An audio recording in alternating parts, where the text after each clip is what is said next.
You may open the envelopes containing your papers. The exam starts now. Üçün hökumət tərəfindən kifayət qədər imkanlar yaranıbdır. Onu əldə edə biləcəksən. The most successful people in the world are the ones who've had the most failures. Michael Jordan was cut from his high school basketball team. Məncə bizim ölkədə çox bir insan heç vaxt üzünə elədiyi bir şey görə mükafatlandırmır. Hər kəsə salam, mən Aylin və videonun adından gördüyünüz kimi din imtahanına motivasiya haqqında sizinlə danışacağam. İnsan üçün çox vacibdir ki, o özünü aldatmasın. Özünü aldadıb demək. Mən mütləq bu yerə qəbul olmalıyam. Amma 3-cü sinifə qədər demək, pis oxumuşam, nə bilim, 8-ci sinifə qədər pis oxumuşam. Bu Mələkə Abbaszadanın abituriyentlər üçün verdiyi məsləhətlərdən biri idi. İndi isə gəlin mənim verdiyim məsləhətlərə qulaq asaq. İndi bir ilə mən Sıradan bir video deyil. Necə ki biz imtahandan 700 bal toplaya bilərik.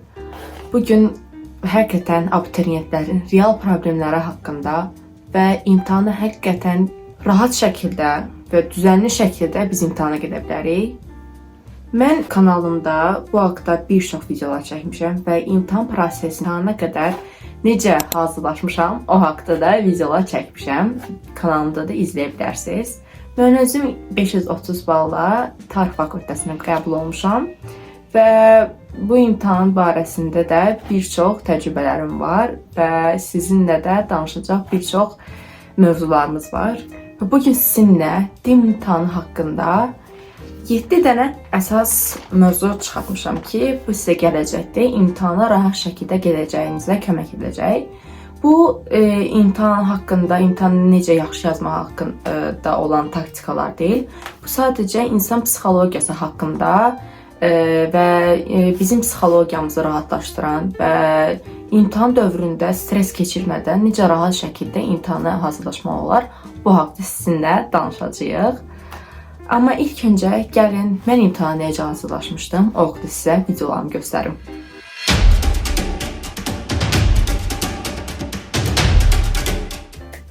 Və videodan gördüyünüz kimi mən imtahana çox stresli şəkildə hazırlaşmışdım və bu məsləhətləri mən bəlkə də qulaq assaydım, imtahanda daha yüksək nəticə toplaya bilər və imtahana daha rahat şəkildə gedə bilərdim.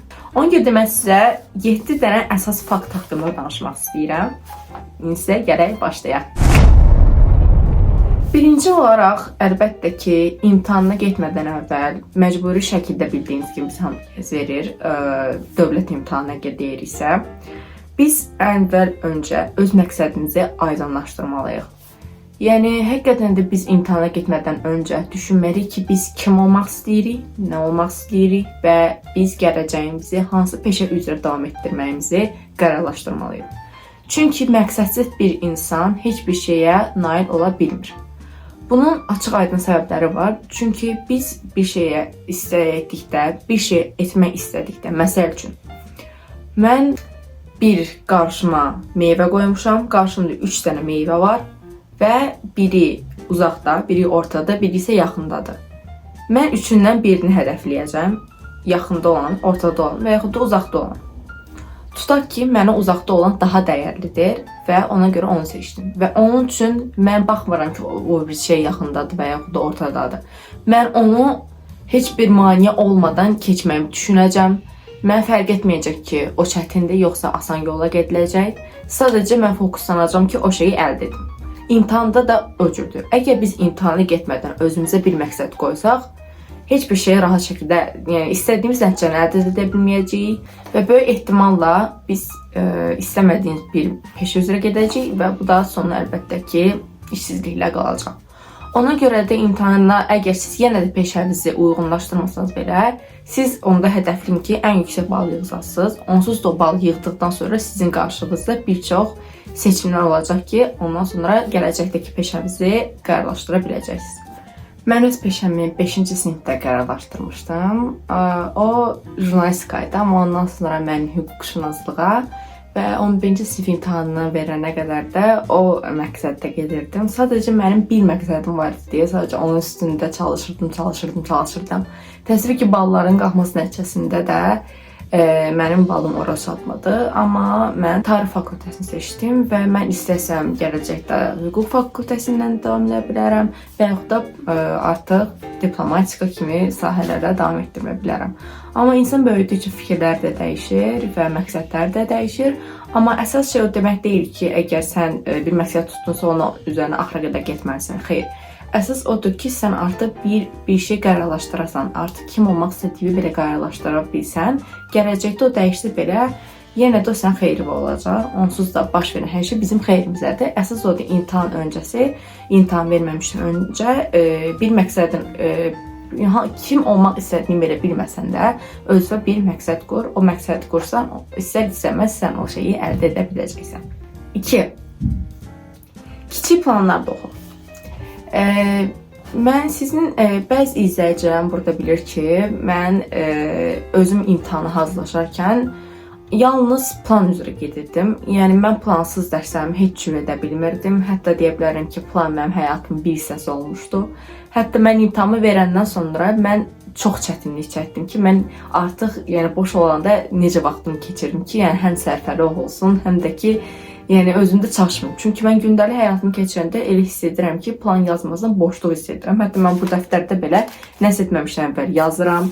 Burada hətta belə mənim planlarım var ki, gündəlik mən durub nə yeyəcəm, boş vaxtımı necə sərf edəcəm.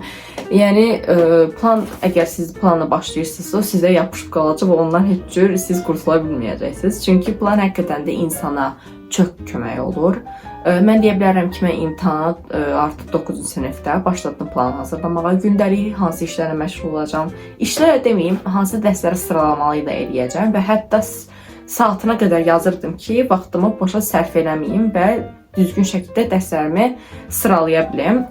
Bu məni həm 9-cu sinifdə, həm 10, həm də 11-ci sinifə qədər davam elədi və imtahanı verilən qutarandan qədər mən bu planlardan istifadə elədim. Əgər siz plansız işləyirsinizsə və plana keçirsəniz, biraz çətinlik çəkəcəksiniz. Çünki adam onsuz da yazdığınız ola bilər ki, siz yerinə də getirməyəcəksiniz. Ola bilər siz bir gün yazdınız və 3-4 gündən sonra o elədiyiniz plan ümumiyyətlə unudulsun və yaddan çıxsın.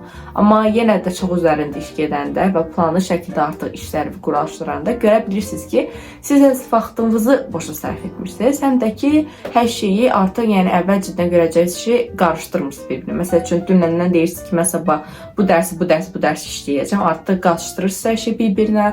Hətta bilmirsiniz ki, hansı dərsi işləyəcəkdiniz, hansı mövzunu təkrarlayacaqdınız, hansı sınağı yazacaqdınız. Ona görə də planın olması çox kömək olur. Çünki mən ola bilirdi ki, gündəlik 7-8 dənə özümə tapşırıb qoyurdum və yaxud da ondan daha çox olurdu. Və düşünün ki, onu plansız edirsiniz. Hər şey aləm dəyir bir-birinə. Bu daha çox da imtahan öncəsi insana kömək edirdi, mənə kömək edirdi və hansı sınağı işləmək istəyirəm, hətta adına qədər yazırdım. O da mənə çox böyük kömək oldu. Bəlkə burada videolarda indi qoysam görəcəksiniz ki, mən hər videomda plan haqqında danışırdım ki, insanlar oturun, hər kəs plan haqqında işləyir. Yəni o qədər hər kəsə həvəsləndirim ki, bəziləri hətta mən dediyimdən sonra başladı dərslərin planını işləməyə. Hətta mənim bacım indiyə qədər heç vaxt planlı dərs işləməyibdir, amma indi mənim taktikamdan istifadə edir və özü də ondan çox yararlanır. Çünki vaxtını boşa sərf etmir. Üçüncü bir şey haqqında danışaq. Pomodoro usulu. Hətta Pomodoro usulu. Bu üsulu yəqin ki bilirsiniz. 25 dəqiqə dərs işləyirsən, 5 dəqiqə dincəlsən, 25 dəqiqə işləyirsən, 5 dəqiqə işləyirsən və bu insana həm produktiv olmağa, həm də ki vaxtını düzgün bölməyə kömək edir. Açığı desək, mən heç vaxt bu üsulu istifadə etməmişəm. Çalışmışam, amma heç cür, mənim vaxtımla da uyğunlaşmayıbdır, dərslərimlə də uyğunlaşmayıbdır. Məncə bu daha çox bir nəfər ki, bir dərs işləyəndə gündəlik və yaxud da 2 dərs işləyəndə insana kömək edir. Amma bizim kimi insanlara məncə bu üsul kömək etməyəcək. Amma yenə də bu üsul da, əgər ilk öncə siz başlamışsınızsa dərs etməyə, bu üsul sizə həqiqətən kömək edə bilər. Çünki bir çox insanlar görürəm ki, onlar bu üsulu istifadə edir, bu üsulla rahat fokuslana bilirlər. Bu əsas onsuz da nəyə görə kömək edir ki, əgər sizin diqqət yayınlığı ilə bağlı problemləriniz varsa, Pomodoro üsulu çox kömək olur. Çünki 25 dəqiqə ərzində tam şəkildə dərs fokuslansınız. Çünki bilirsiniz ki, bu dəqiqələrdən sonra 5 dəqiqə fasilə olacaq. Ona görə dərs işlədiyiniz vaxt telefonu əlinizə ala bilmirsiniz. Yəni bu əgər amma sizin rahat dərslərinizdə oturub işləyə bilirsinizsə, məncə bu üsul o qədər də sizə kömək olmayacaq.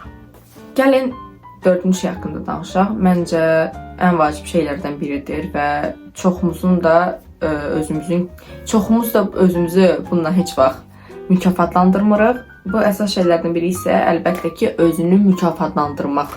Mən açığı desəm, heç vaxt özümü dərs edəndə və yaxud da bir şey eləyəndən sonra heç vaxt özümü mükafatlandırmırdım. Özümü ona layiq görmürdüm. Çünki deyirdim ki, mən çox çalışmalıyam, mən bu şeyi eləməliyəm. Özümü yalnız görürdüm ki, dərs eləməliyəm. Məncə bizim ölkədə çox bir insan heç vaxt özünə elədiyi bir şeyə görə mükafatlandırmır. Amma Avropada və Amerika kimi xarici ölkələrdə çox bir insan əlbəttə ki, hər elədiyi işə görə özünü dəyərli sayır və özünü bir mükafatda həmişə dəyərləndirir ki, yəni özünü dəyərli hiss eləsin və əlbəttə ki, o işi gördükdən sonra da həvəslə işə gördüm. Məsəl üçün, mən evi təmizlədim, özümü mükafatlandırmalıyam, oturub kinoya baxacağam. Dərsimi edib qutardım, özümü mükafatlandırmalıyam. Bir gün ancaq dincələcəm. Yəni əslində normal olaraq biz hər birimiz belə etməliyik. Və sizə də məsləhət görürəm ki, heç vaxt özünüzə deməyin ki, mən yalnız bir dərs eləməliyəm, mənə dincəlmək düşmür, mənə harasa getmək düşmür. Bəziləri o düşüncədədir ki, əgər mən imtahana hazırlaşıramsa, mən heç yerə getməməliyəm, heç yerə çıxmamalıyam, heç nə etməməliyəm, dincəlməməliyəm. Yalnız 7-24 dərs işləməliyəm ki, bu səhvdir. Çünki biz əgər bir şey yalnız bir şeyə odaklansaq, fokuslansaq və bir şey yalnız milyard dəfə təkrar eləsək, artıq biz ürəyimiz bulanır onu etməkdən və artıq biz onu istəsək də belə edə bilmirik. Mən çünki imtahana 1-2 ay qalmış yalnız o düşüncədəydim. 7-24 tarix təkrarlayırdım, 7-24 sınaq işləməyə çalışırdım. Yəni özümə boş vaxt buraxmırdım və bundan görə də mən çox yorğun şəkildə imtahana getdim. Yəni inana bilirsiniz ki, mən 3 saatı mən çox zorluqlar çəkdim imtahanı yazana qədər. Çünki gecəsiz günlər, gecəsiz yatmadan keçirdiyim günlər, səhərə qədər dərs oxuyurdum demək olar ki, günüm belə keçirdi. Özümə heç cür dincəlməyə vaxt belə qoymurdum. Amma siz nə olursa olsun, imtahana 2 həftədə, 3 həftədə qalsa, bazar günləri özünüzə vaxt verin. Deyin ki, mən bazar günü dərs işləmirəm. Mən gözləmirəm. Oturun 6-cı günə, oturun hər şeyinizi edin, amma bazar günü heç bir şey eləməyin. Oturun, dincəlin, çıxın dostlarınızla gəzin, istədiyiniz yerə gedin, mahnı qulaq asın, rəqs edin, nə bilim, restorana gedin. Amma dincəlin ki, sizin fikriniz dərsdən çıxdın. Yəni ki, biraz da olsa fikrinizi uzaqlaşdıra biləsiniz dərsdən. Onda siz təzədən restart olacaq beyniniz, onda işinizə də rahat başlaya biləcəksiniz. Və 5-ci məsləhətim odur ki, özünü başqalarıyla müqayisə etmə. Məncə indiki zamanənin ən böyük problemlərindən biri özümüzü başqaları ilə müqayisə etməyimizdir.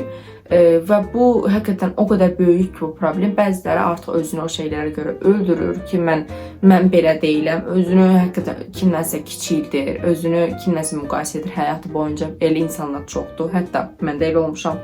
Həmişə çalışmışam ki, bu adamdan yaxşı olum, kimləsə yaxşı olum.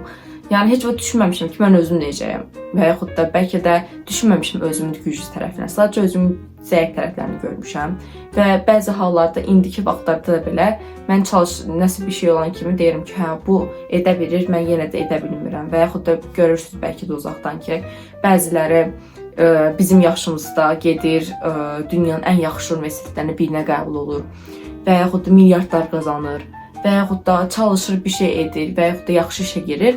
Amma biz hələ də belə yerimizə qalmışıq və heç nə edə bilmirik. Əslində, uşaqlar, hər kəsin öz vaxtı var, hər şeyin öz vaxtı var, bu bir öz yerində. Amma əvvəlcə isə heç vaxt özümüzü bir xüsusiyyətimizə görə heç kimlə müqayisə etməməliyik. Çünki hər kəsin öz yolu var, hər kəs öz yolunu bu həyatda cızır. Ona görə də Allah da hər kəsə bir başqa bir yol nəsib edibdir və ona görə biz heç vaxt özümüzü kimləsə müqayisə etməməliyik. Hətta biz kimləsə özümüzü müqayisə etdikcə biz daha da geriyə gedirik. Çünki onun elədiyini eləməyə çalışıb öz qabağımızda olan şeyləri görmürük. Gözümüz görmür onları. Və görürük ki, bu birisi qabağa gedir və mən get-gedə daha da arxa gedirəm və öz xüsusiyyətlərimi görmürəm. Və yaxud da deyə bilərsiniz ki, siz idmanda yaxşısınız, rəsmdə zəifsiniz. Amma rəsmdə də inkişaf etmək istəyirsiniz. Qarşınızdakı rəsmdə yalnız yaxşıdır və öz xüsusiyyətini sevir, o üzrə davam edir. Biz bunu qəbullanmırıq, başlayırıq ki, mən onun kimi olmalıyam, onun kimi davam etməliyəm. Nə olursa olsun, mən yaxşı olmalıyam ondan. Və o düşüncə ilə də getdikdə biz hər iki cəhətdən geriyə düşürük. Həm idmandan, həm rəqsdən, həm psixoloji olaraq da geriyə gedirik. Bir məqsədiniz də olsa, görsəniz ki, o da onu əldə edibdir, amma bilin ki, o əziyyət çəkibdir və o əziyyətinə görə o şeyi əldə edə bilibdir. Siz də əziyyət çəkin, siz də öz metodunuzu, öz məqsədinizi qabağa qoyursunuz, onsuz da siz onu əldə edəcəksiniz. Başqası ilə özünüzü müqayisə etmək heç bir mənası olmayacaq. Bir çox yerlərdə də, internetdə də bəziləri çox arıqdır və siz onlardan daha kök olduqda öz-özünüzə həmişə güzgüdə baxıb deyirsiniz ki, mən onun qədər arıq deyiləm, mən onun kimi niyə belə deyiləm, mən bunu belə qarşılaşdıram və ondan sonra insan həqiqətən dəli olmağa başlayır və özünün necə gözəl olduğunu da qəbullana bilmir. Və ona görə də necə yığırsınız balı, heç vaxt özünüzü o şeyə görə müqayisə etməyin. Hətta sevinin. 6-cı olaraq da yorulanda fasilə vermə bacarığı. Bu əslində yenə özünü mükafatlandırma bacarığı. Çünki biz yorulanda yorğunluğumuzu hiss eləmirik, fasilə verməyi bacarmırıq və bununla da dediyim kimi, necə o birisində demişdimsə, dalbadal edirik və axırda görürük ki, biz bunu edə bilmirik də, alınmır. Çünki bədənimiz artıq çöküb, enerji artıq gedib və bədən yoxdur. Yəni istəyirsiniz eləmək, amma heç cür alınmır. Bunun səbəbləri biridir ki, biz əlbəttə ki, yorulanda özümüzə fasilə verə bilmirik. Sadəcə inkişaf haqqında da düşündükdə belə olur. Ona görə dediyim kimi, həm siz bir şey eləyəndən sonra özünüzü fasilə verin. Oturun, telefona baxın, kinoya baxın. Hətta məcbur deyil ki, bir şeylə oturub eləyəsiniz, dostlarınız arasında çıxasınız, əylənməlisiniz. Sadəcə oturun, dincəlin, telefona baxın. Bu da insana, hətta həqiqətən bu sizə xoş gəlirsə, insana enerji verir və ondan sonra işinizə davam edə bilirsiniz. Ən axırıncı olan mövzularımızdan biri isə özünə inandır. İnsan özünə inandıqca hər şeyi əldə edə bilir. Özündə o gücü hiss etdikdə, baxmır ki, artıq qarşısında nə var, gedir onun üzərinə və nə qədər o şey mümkünsüz görünsə belə, əgər sən özünə inanırsınızsa və sən əgər sən özünə onu əgər o şey nə qədər də çətin olsa, nə qədər mümkünsüz görünsə belə və qarşındakılar da sənə desə ki, sən bunu edə bilməyəcəksən, bu mümkünsüzdür. Əgər özündə inan varsa, istər-istəməz onu əldə edə biləcəksən. Ona görə də heç vaxt pes etməyin, heç vaxt dayanmayın və öz məqsədləriniz üzrə gedin. Onsuz da siz bunların hamısını əməl etsəz, imtahandan ən yüksək balı yığa biləcəksiniz. Bugünlük bu qədər idi. Əgər videonu bəyəndisə, belə bir mövzu videoları yenidən çəkəcəm. Hətta planlaşdırıram ki, bəzi xarici videolarda kimi faktlar haqqında da məlumatlar verim, qorxulu mövzular haqqında da sizlə danışım. İndi isə sağ olun, gələn videolarda görüşənədək. Gençlik bir daha gelmeyecek. Yiyin, için, sevin, sevilin, dans edin, eğlenin, gezin. Bir kere bunu unutmayın. Çünkü herkes size çok çalışın, çok çalışın. Evet, zaten çok çalışacaksınız. Ama yiyin, için, gezin, eğlenin. Bir daha gençlik gelmeyecek. Benim bir daha 20'li yaşlarıma dönmem mümkün değil.